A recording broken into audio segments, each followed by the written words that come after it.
जरांग यांच्या भेटीला निवृत्त न्यायाधीशांसह बच्चू कडू सुद्धा पोहोचतायत। भेटीनंतर मंत्रिमंडळातले नेते जरांग यांशी संवाद साधतील अशी माहिती मिळतेय। सरकारचं शिष्टमंडळ अंतरवली सराटीत आता पुढच्या काही क्षणात दाखल होत आहे। छत्रपती संभाजीनगर विमानतळावर या शिष्टमंडळाचं आगमन सुद्धा झालेलं आहे। बच्चू कडू सुद्धा या शिष्टमंडळासोबत असतील। जरांग यांच्या भेटीकरता 2 निवृत्त न्यायाधीश, 4 मंत्री, 2 आमदार असं हे शिष्टमंडळ आहे जे जरांग यांच्या भेटीकरता अंतरवली सराटीत आता पोहोचतंय। याच विषयी अधिक माहिती घेण्याकरता थेट जाऊया आमचे प्रतिनिधी सचिन बडे यांच्याकडे। सचिन, 5 वाजता आहेत, आता शिष्टमंडळ छत्रपती संभाजीनगर या ठिकाणी पोहोचलेलं होतं। साधारणतः 4:15च्या दरम्यान 50 मिनिटं लागतील अंतरवली सराटीत पोहोचण्याकरता। 5 वाजेपर्यंत हे शिष्टमंडळ त्या ठिकाणी दाखल होईल असा अंदाज आहे। काय अपडेट पोहोचतायत? काही मिनिटांमध्ये आता हे शिष्टमंडळ जे आहे ते अंतरवली सराटीमध्ये दाखल होत आहे। कारण या ठिकाणी पूर्णपणे तयारी करण्यात आलेली आहे। काही प्रश्न जे आहेत ते प्रश्न स्वतः मनोज जरांगे यांनी उपस्थित केलेले आहेत, त्यांनी विचारलेले आहेत। मात्र सरकारच्या वतीनं हे प्रश्नांची उत्तरं मिळालेली नव्हती। मात्र त्या प्रश्नांची उत्तरं घेऊन हे शिष्टमंडळ येत हे पाहणं सुद्धा तेवढंच महत्त्वाचं आहे। कारण या ठिकाणी आता शिष्टमंडळ जे आहे ते दाखल झालेलं आहे। अंतरवली सराटीमध्ये हे शिष्टमंडळ जे आहे ते आलेलं आहे। सुरुवातीला निवृत्त न्यायाधीश असतील ते स्वतः मनोज जरांगे यांच्यासोबत संवाद साधणार आहेत। त्यानंतर मंत्रिमंडळातील जे काही प्रमुख नेते असतील, मंत्री असतील, ते सुद्धा या ठिकाणी येत आहेत।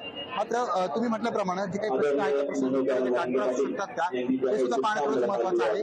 तो कागद या ठिकाणी येईल, कागदावर काय काय लिहिलेलं असेल ते सुद्धा पाहणं महत्त्वाचं आहे। कारण ते सुद्धा मनोज जरांगे सांगतील, आपण त्यांना ते विचारणारच आहोत।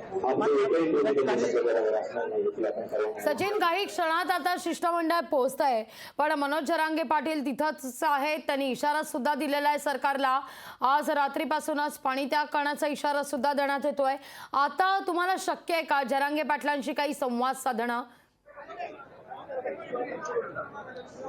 जरांगे पाटील यांची प्रकृती जी आहे ती खालावलेली आहे। आपण त्यांच्याशी संवाद साधण्याचा या दिवसात बऱ्याच वेळा प्रयत्न केलेला आहे, तेव्हाच आपल्यासोबत बोललेली आहे।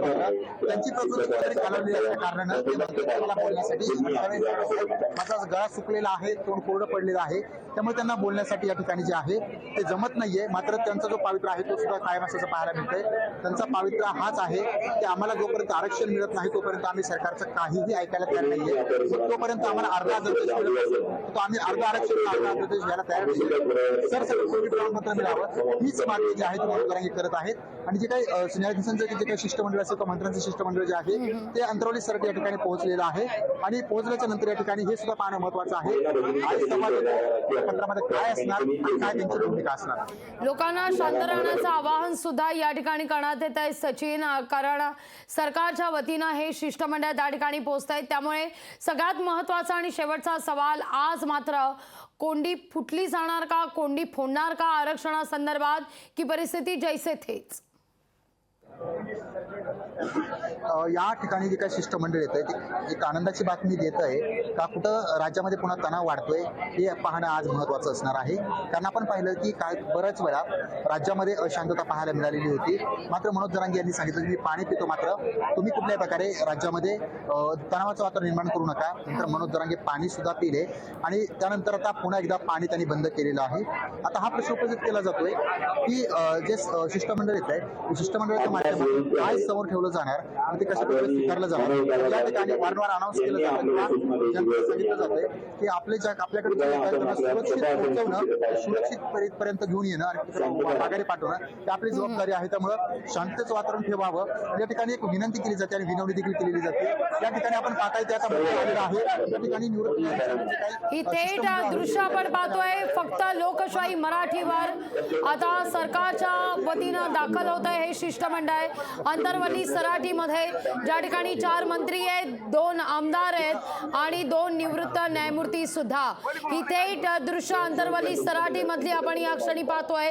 उपस्थितांना शांत राहण्याचं आवाहन सुद्धा करण्यात येत आहे। आज मात्र या आरक्षणासंदर्भात तिढा सुटणार का हे पाहणं फार महत्त्वाचं आहे। ही थेट दृश्य अंतरवली सराटी मधली 2 निवृत्त न्यायाधीश या ठिकाणी आता पोहोचत आहेत। त्यापूर्वी त्या ठिकाणी बंदोबस्तात सुद्धा वाढ करण्यात आलेली आहे। ही दृश्य या घडीची सगळ्यात महत्वाची। दोन निवृत्त न्यायमूर्ती आता अंतरवली सराटीतल्या त्या व्यासपीठावर ज्या ठिकाणी मनोज जरांगे पाटील गेल्या 9 दिवसांपासून उपोषणाला बसलेले आहेत, बच्चू कडू सुद्धा त्या ठिकाणी पोहोचलेले आहेत। सुरुवातीला मनोज जरांगे पाटील यांच्याशी संवाद साधला जाईल माजी निवृत्त न्यायमूर्तींकडून आणि बच्चू कडू यांच्याकडून। त्यानंतर 4 मंत्री सुद्धा त्या ठिकाणी दाखल होतील, सरकारचं शिष्टमंडळ त्या ठिकाणी पोहोचणार आहे। ही दृश्य सर्वात पहिली दृश्य अंतरवली सराटीतल्या शिष्टमंडळ दाखल झाल्याची फक्त आणि फक्त लोकशाही मराठीवर तुम्ही या क्षणी पाहताय। बच्चू कडू आज पुन्हा मनोज जरांगे पाटील यांच्या भेटीकरता पोहोचलेले आहेत आणि आता हा संवाद साधला जातोय।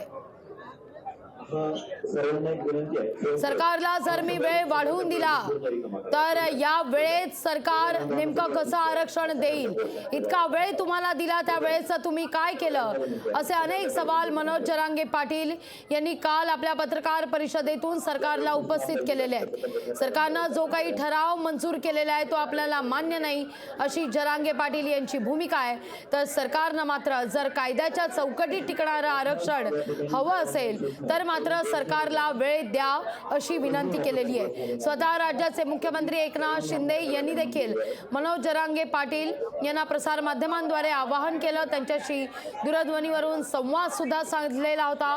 आज शिष्टमंडळाशी मुख्यमंत्र्यांनी चर्चा सुद्धा केलेली आहे आणि त्यानंतर या सर्वपक्षीय बैठकीत जे काही ठराव झालेले आहेत आणि मनोज जरांगे पाटील यांच्या आव्हानानंतर या सगळ्या संदर्भात काही बदल करण्यात आलाय का याविषयीचा निरोप सरकारच्या वतीनं आता हा निरोप जरांगे पाटलांपर्यंत पोहोचवला जातोय शिष्टमंडळांकरवी आणि त्याकरता 2 निवृत्त न्यायमूर्ती आणि बच्चू कडू आता अंतरवली सराटीत पोहोचलेले आहेत। सुरुवातीला हे 2 निवृत्त न्यायमूर्ती आणि बच्चू कडू मनोज जरांगे पाटील यांच्याशी चर्चा करणार आहेत। हे आरक्षण नेमकं कसं दिलं जाईल, बच्चू कडू बोलतायत, थेट जाऊया। कॅमेरे ठेवा पण आपसा बोलू आवाज येणार नाही आणि चर्चा होणार फक्त आपसात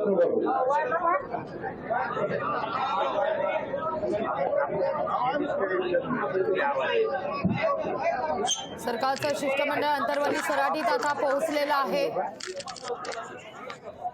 मनोज जरांगे पाटील यांच्याशी संवाद साधतायत माजी निवृत्त न्यायमूर्ती।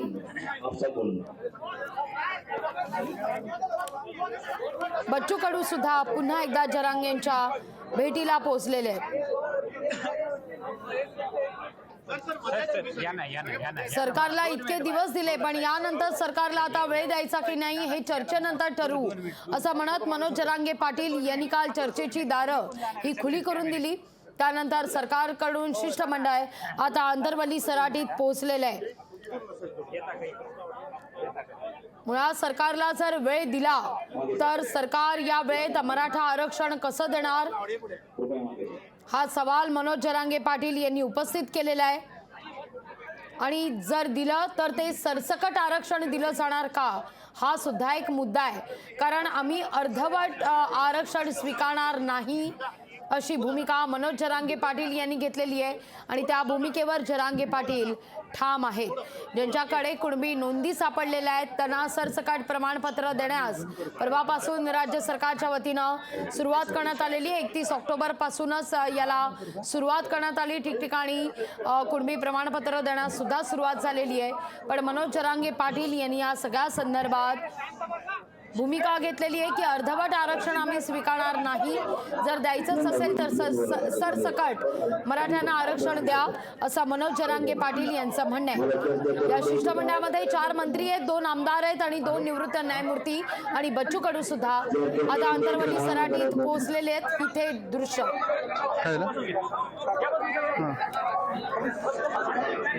मोबाईल फ्रेम डायरेक्ट माझ्या मोबाईल डायरेक्ट आहे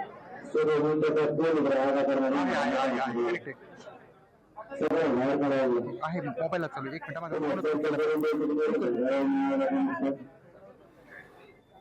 कॅमेरा लावून तुम्ही खाली बसा मग चला बघू खाली बसा लगे बस खाली बघू मग चला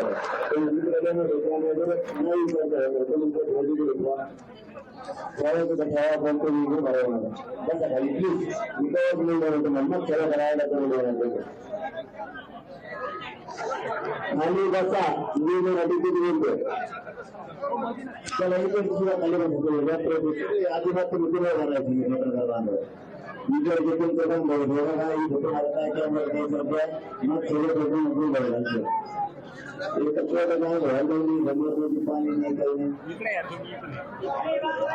नाही तुम्ही या अलीकडे कॅमेरा तुमच्या तो बसून तुम्ही अरे भाऊ अरे कॅमेरा केल्यावर काय बातमी घडणार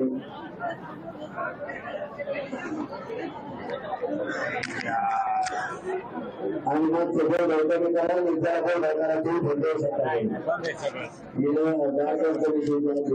काय सांगतो काय आरक्षणाचे वाला तुम्हाला बंद करायचं तुम्हाला पुण्याची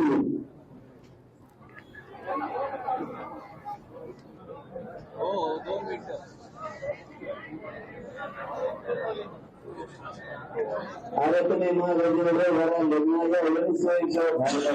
तुम्हाला मी 2 घंट्यापासून ऐकतोय सूचना देत असं करा तसं करा तसं करा तसं करा तुम्हाला म्हणून म्हणतो ऐके म्हणण्यापासून नुसतं फवाराकडे बघा एकामेकाची सरकार दुसरं घेऊन आलं का तुम्ही एकदम जर म्हणला थोडं मोकळं करा तर दुसऱ्या लगेच म्हणतात मोकळं करा आरडा करू नका ते फवाराकडे बघायचे मराठीची अशी संस्कृती का कशा शब्द काल तुम्हाला मी काय बोलू त्यांना हा चालू ह्याच्यातून जातो आता खाली बसून घेऊन आला पाहिजे मी लगेच सुरुवात करणार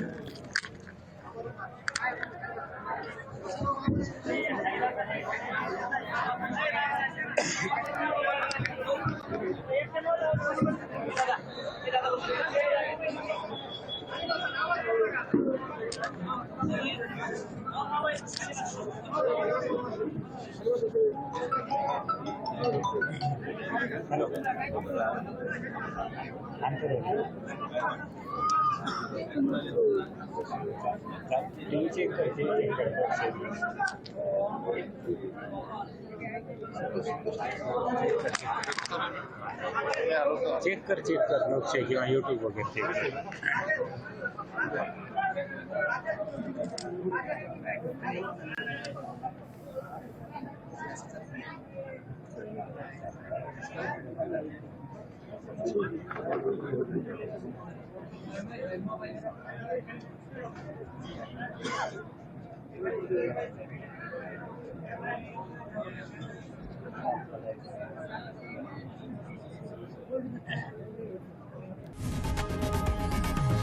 लोकशाही मराठी ऐका, पहा, जागरूक रहा.